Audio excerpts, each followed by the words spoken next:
Budang, pa-check up ko. Dila, check up. Oh yeah, hilain. Puputol. Putulin uli yan. Yung alin? Yung dila niya. Bakit? Kasi para hindi nga. Buti nakita. Kita mo.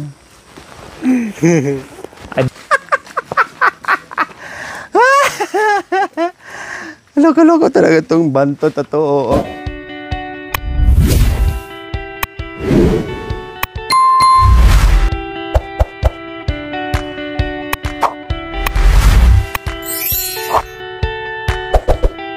So, ayan po, mga kababayan ko, kami ay aalis.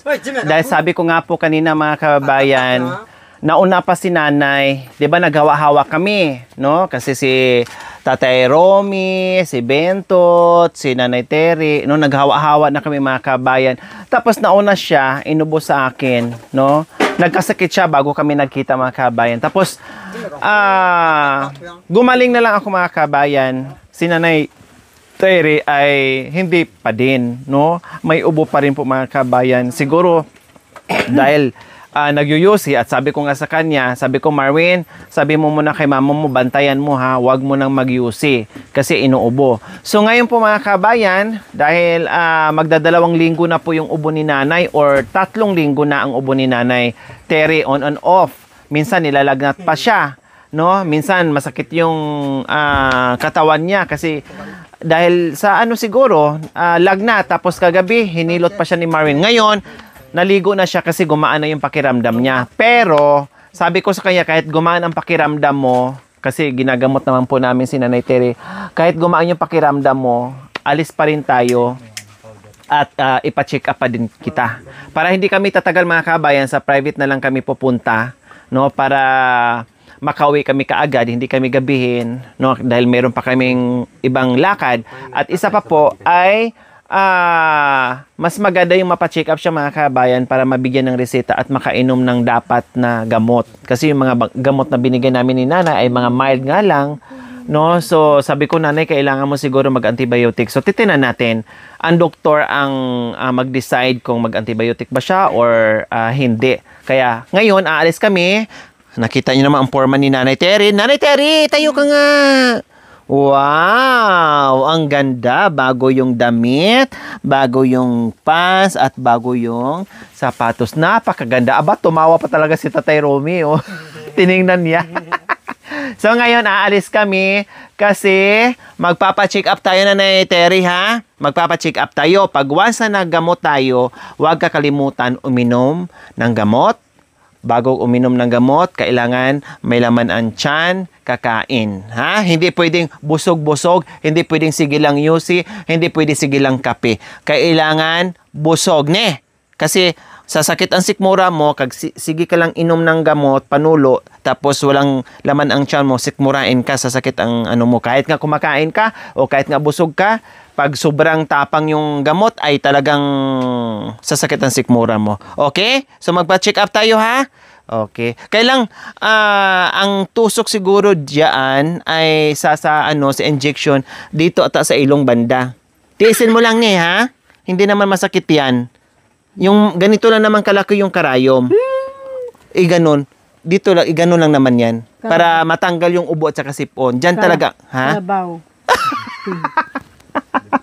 Ginawang kalabaw. Okay, sige, tara na. Let's go. Pa-check up na tayo ni Nanay Terry. Tayo ay mga kalabaw. Tayo ay mga kalabaw. Tuhugan na sa ilong.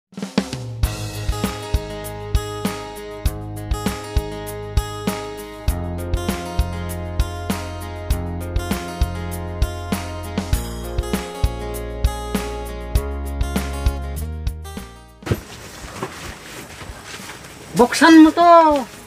Parcel!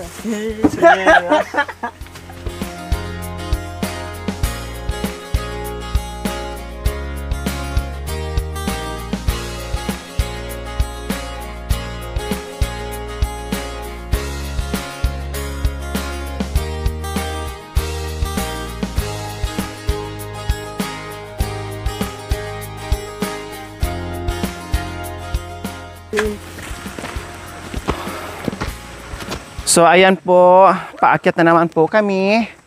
Kasama pa rin ang family Sibal. Aakyat tayo para matanggal na yung ubo-ubo ni nanay. Si Bintot na una na, nainip na si Bintot. Ayun na oh. Oh. Dahil mamaya pag uwi namin, iluluto ko pa ng sabaw kasi naghahanap si nanay Terry ng sabaw. Pagpaga mo yung puwit mo na nakaupo ka ng dumi. Sa gitna. Yan, sige.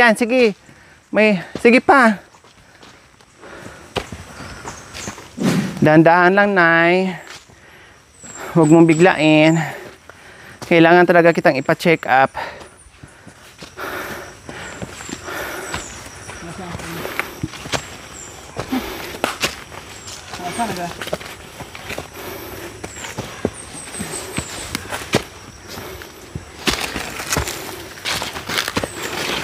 Mabay. Pa-check up na nyo. Pa-check up natin si nanay. Kasi, pa-check up. Damit. Pa-check up, doktor. May ubo. Tignan mo. Inantay lang ako para mangulit. In fairness, kinuha niya yung dala ko.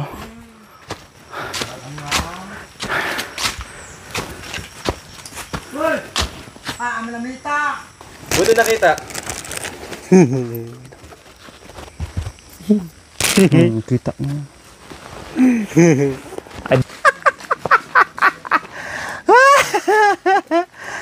Loko-loko talaga itong bantot na to. Oo.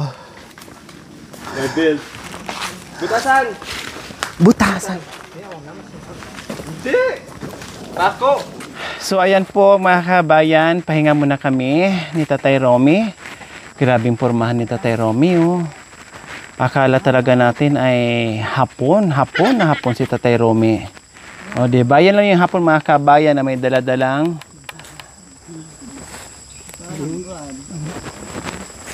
Terapia.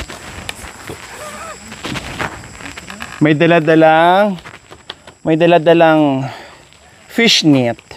O kasi yung hapon na to mga kabayan ay mahilig mag-fishing. Kaya laging may dalang fishnet po mga kabayan. Akala ko kung anong laman. Payong pala niya. Kasi binigyan din namin siya ng payong pag umuwi.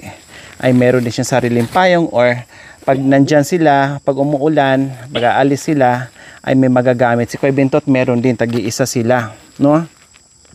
Tapos dala-dala niya mga kabayan. Ganito yung forma. Napakagandang forma mga kabayan. Tapos nakasombrero pa. Oh, grabe. Pugi.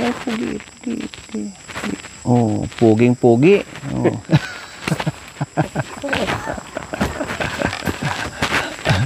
Puging-pugi. Puging-pugi po mga kabayan. Tapos may dalang fishnet. Oh, 'di ba? Oh, pag nakabihis talaga si Tatay Ronnie mga kabayan, nakala mo talaga ay hindi aita eh. Lalo na pag di makita yung buhok. Nako, di mo talaga mapagkamalan na aita. Talagang akala mo ay hapon na hapon ang beauty ni Tatay Romy. Lalo na kung maputi yan, ay nako, hapon talaga yan. Nanay Terry, hindi ka ba kinakabahan? Ningalin. Hindi ka kinakabahan na pupunta tayo sa ospital, magpa-check up? Hindi. Very good. Butasan mo yung pugi ko. Nanay Terry, hindi ka natatakot? Nangalin. Magpa-check up tayo. Saan? Sa hospital, sa doktor. Hindi. Hindi, bakit? Para mabutasan yung pugi ko. Grabe, ibig sabihin kahit putulin pa yan o tapyasan pa yan ay hindi ka matatakot? Para matanggal yung yung mahabang buntot.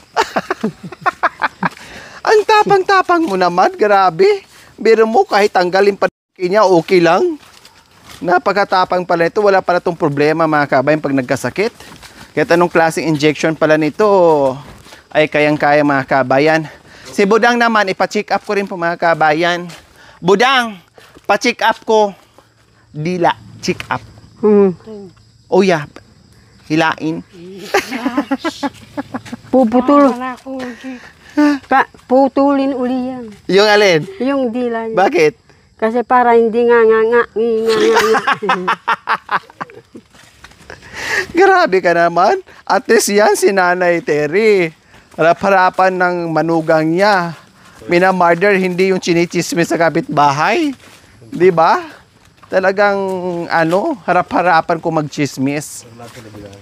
Pero love na love niya si Budang. Ganun lang yan. Ay, nako, Nanay Terry. Ikaw, natatakot ka bang butasan? Hindi. Ha? Ikaw, tanungin kita. Oh. Ikaw, natatakot ka bang butasan kung sakali? Hindi, syempre. Masarap nga yung pagbutasan. Yung butas-butasan mo.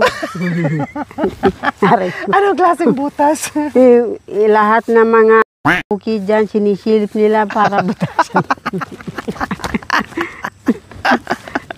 Grabe ka naman. Mangdamay ka pa pala. Anong gamitin na pangbutas? Yung yung karayom na may sinulid. Isasara. Para hindi makakanta. Para hindi makakanta. isasara? Isasara. Karayom daw ay karayom daw na may sinulid mga kabayan para isara na, para hindi magalaw. Grabe ka naman. Kundi ang sakit-sakit nun, tahiin. Ikaw, papayag ka ba na tahiin yun? Sino ang magtatahi? Siyempre yung doktor. O kundi isabay na natin yan, sabihin na natin sa doktor na ipatahi na yan. Para wala nang balikan si Tate Romy. Grabe ka naman, ipasara talaga. Kaya daw pinadami ni Tate Romy mo yung mga babae. Kasi para mabawasan haba yung kanyang yung kanyang buto. Bakit gaano ba kahaba? Hanggang tuhod na raw yung kanyang. Ano yung kabayo? Ngayon, gaano na lang kaiksi? Hindi, lalo atang humaba. Malaki pas kabayo, ganun, humaba hanggang tuhod. Parang binti na ng baka. Paliit. Ay, Diyos ko, Nanay Terry. Ikaw lang yung may sakit na. Sige, ako lang may sakit na. Alam mo, totoo yan. Oh. Ako lang ang may sakit na sira.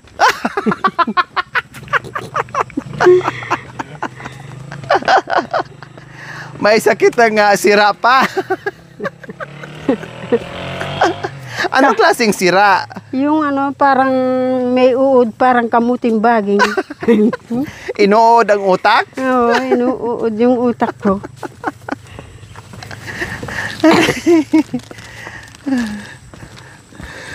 Pero buti nga, nung nakaraang araw, matamlay ka talaga nung nakaraang araw ni. Oo. Hindi ka talaga makakausap nung nakaraang araw. Doon sa O buti kahapon, medyo okay ka na hanggang ngayon. Nung nakaraan, hirap na hirap ka maglakad. Kaya sabi ko, pahinga ka muna. O kaya pinilit kitang dalhin dyan sa para maasikaso yung pagkain mo at saka yung gamot. O tinan mo, kung hindi ka nakinig sa akin, kung doon ka lang, wala si Nanay Gemma, walang mag-asikaso sa iyo dahil nandoon sa kabundukan.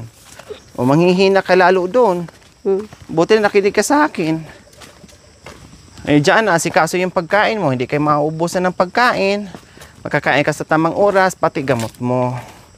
Kaya mamaya, ibalik kita dyan, mamaya pagkagaling natin sa ospital. Pagbalik ko dyan, wala na akong hininga. Bakit? Nabaliktad. Nabaliktad. Para maresitahan tayo ng doktor ng kailangan mo mag-antibiotic para matanggal na yung ubo mo. Pero wag ka muna mag-sigarilyo, magagalit ako. Wala naman nagsisigarilyo.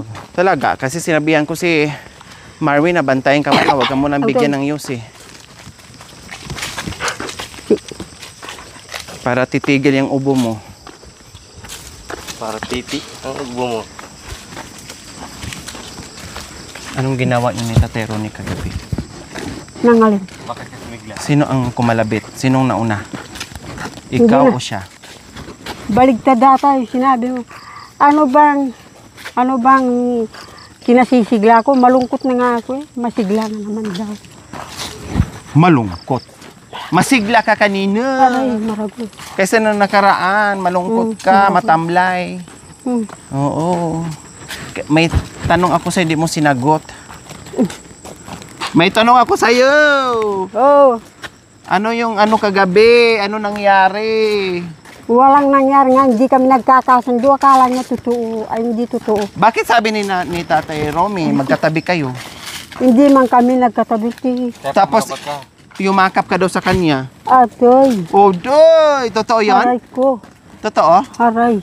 Totoo? Hindi man totoo yun eh. Eh, bakit sinabi si Nanay Tere mo, lumapit sa akin, tapos niyakap ako ng mahigpit? Oh. Bakit niyakap mo si Tatay Romy ng mahigpit? Niyakap pa lang ako, lumalab. Aray ko.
Bili mo na ng gamot. Saan makabili ng gamot? Ayan o, ayan o. Ayan. So, ayan. Thanks God. At mabilis na yung aming check-up mga kabayan. Sabi ko na nga ba eh. Kasi hindi na naman uminom kanina ng gamot mga kabayan. Kaya may lagnat na naman si nanay. No? Gusto niya iinom akong gamot, wala naman. May gamot. Di ba may gamot pa siya, Marwin? Wala na, Lit. Nandoon. Lahat? Tigi isa-isa. Naiwan ng... Ilan ang naiwan doon? Dalawa lang. Ay, wala na naiwan? Tatlo lang yung binigay mo. Sabi mo may dalawa ka pang isa. Ay, may dalawa ka pang naiwan. Kahapon isa. Oo. Tapos kagabi, alas 12 gabi. Oo. Hiningal ako ng anong ganyan. Oo. Ano, sakit na. Tapos may dalawa ka pa. Nasaan yung dalawa mo nga eh? Tapos, ininom ko na naman kanina yung umaga, yung ano, ininom yung ano. O yun nga, yung dalawa na binigay ko pa sa'yo, saan mo nilagay? Wala na nga, natapos na. Lang yung gamot dun. Ah. Dalawa lang. Hindi, meron pa siyang ano, meron pa siyang dalawa. Nasa housing ang dalawa? Wala na. Kahit tingnan mo yung nasa housing. Wala na rin. Tatlo-tatlo nga ininim ko. Ay, hindi pwede. Sumunod ka sa oras. Kaya pala na bilang ko yung gamot mo, naubos na kasi, wag, sumunod ka sa oras, isa lang. Di ba sinabi na ni Doc? O tara, bilhin natin. So, ayan po mga kabayan, antibiotic talaga. Sabi ko na nga ba eh, kailangan ni nanay ng antibiotic. O, di ba, hindi tayo nagkamali na ipa-check up si Nanay Tere. Kaya tara, magbili tayo ng gamot.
wag mong ano ha, wag mong mamaya na iinom kasi orasan ko pa yan. Inom ka muna. Inom ka muna ng ano, ng Biojace ay para hawakan mo muna.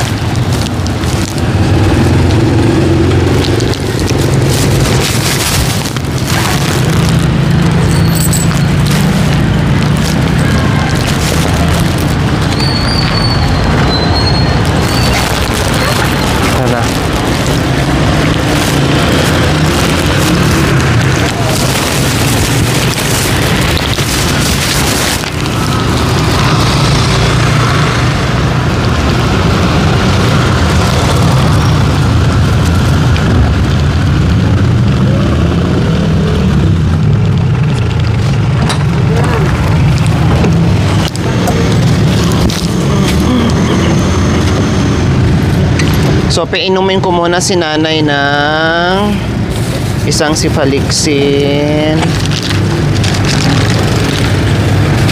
Yung sa ano muna, yung every 4 hours.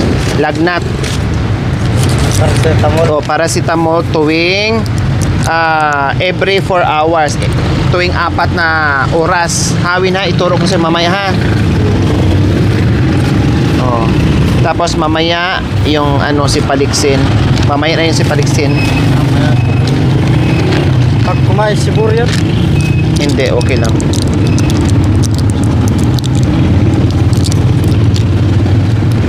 Hindi naman siya gutom. Meron pa. Ito mamaya na itong isa. Ang ano ko kuhan.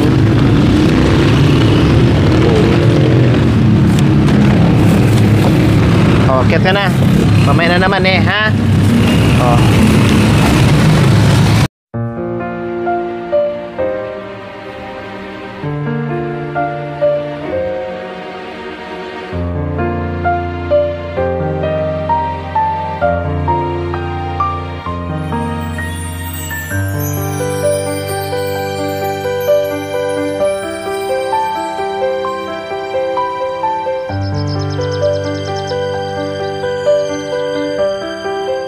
So ayan po mga kabayan, ang bilis, wala pang 10 minutes po mga kabayan.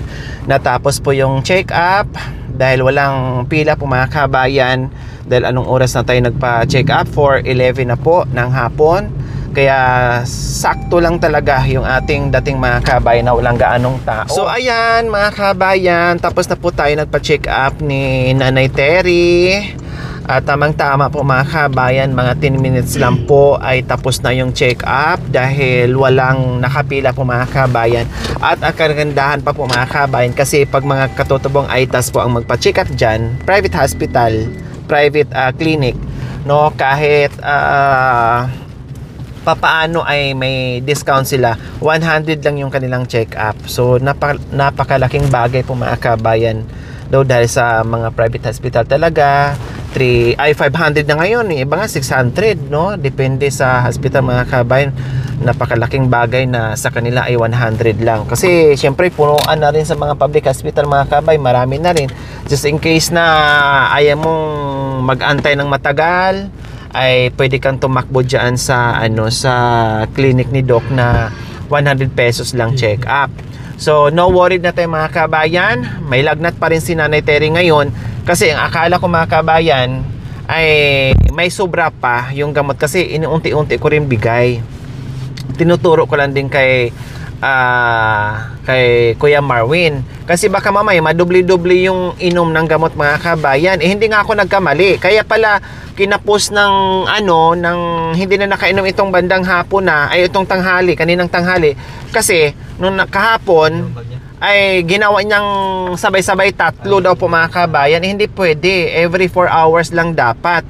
Ginawa niya, pinagsabay-sabay niya mga kabayan. Kaya sakto lang naman din na bumaba kami ngayon, no? Kanina lang siyang tanghali hindi nakainom mga kabayan. Ngayon pinainom ko na kaagad, no? Pinainom ko na kaagad kasi may lagnat pa din siya. And antibiotic din po siya mga kabayan. No, 3 ang gamot niya kasama yung paracetamol, kaya walang problema na. dahil may gamot na si Nanay Terry. Kaya sabi ko kanina, malaman yung plema ni Nanay Terry. Kailangan niya magpa-check up talaga. Hindi lang yung di makuha sa solmyox dyan. Kaya sabi ko, at sa katusiran, sabi ko talagang ipa-check up natin, isingit natin si Nanay Terry po mga kabayan. Kaya ayun, okay na at may gamot na at nainom na po niya mga kabayan. Ngayon, ay meron kaming pupuntahan. So, see you next vlog po mga kabayan. Maraming salamat po muli sa ating. Thank you for watching. Don't forget to like, share, and subscribe.